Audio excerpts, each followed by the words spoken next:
இப்போ நீங்கள் பார்க்குறது பெசன்ட் நகரில் இருக்கிற ஒரு வாட்டர் டேங்க். என்னால் நம்பவே முடியல. பெசன்ட் நகர் பஸ் டிப்போ இது. இதற்கு அப்படியே ஸ்ட்ரெயிட் ஆப்போசிட்டில் தான் இந்த வாட்டர் டேங்க் இருக்குது.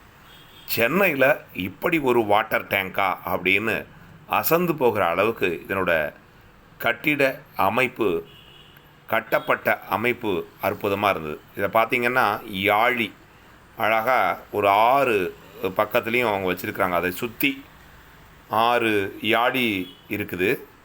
அதுவும் ஒரு வாட்டர் டேங்குக்கு இவ்வளோ டெக்கரேஷன் அதுவும் பண்ணியிருக்காங்களா, இதெல்லாம் தேவையா அப்படின்னு யோசித்தேன் நான். Chennai metropolitan water supply and savage அந்த டிபார்ட்மெண்ட்டு தான் இதை மெயின்டைன் பண்ணிக்கிட்டு இருக்கிறாங்க. நான் உள்ளே என்ட்ரு ஆகிறேன், பார்த்துக்கோங்க. 1 2 3 அடுக்கு இதுக்குள்ளே இருக்குது. இந்த மேலே முதல் தளத்தில் அவங்க அலுவலகம் வச்சுருக்குறாங்க. 2வது தளமும் ஆஃபீஸ் மாதிரி வச்சுருக்காங்க. ஆனால் நிறைய தேவையற்ற பொருட்களை வச்சுருக்காங்க. அதுக்கப்புறம் அப்படியே மேலே பார்த்தோன்னா வாட்டர் டேங்க் தான். ரொம்ப பிரமாதமாக கட்டியிருக்காங்க. இதனோட வரலாறு தேடுனா யாருக்குமே தெரிய மாட்டேங்குது.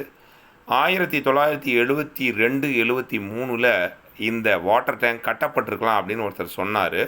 அப்போ தான் பெசன்ட் நகர் புதிதாக உருவாக்கப்பட்ட காலம். கோயில் கோபுரங்களில் இருக்கிற மாதிரி சிங்கமுகம் கொண்ட யாழியை ரொம்ப அற்புதமாக வச்சு இந்த வாட்டர் டேங்க் கட்டியிருக்கிறாங்க. அற்புதமான கட்டமைப்பாக இருந்து பிரமிச்சு போயிட்டேன்.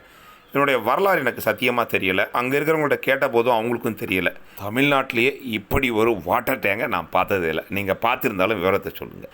யாருக்கேனும் உங்களுக்கு தெரிந்திருந்தால் இதனோட வரலாறு என்ன, யார் கட்டினா என்ன விவரங்கிறத மறக்காமல் எனக்கு கமெண்ட்டில் சொல்லுங்கள்.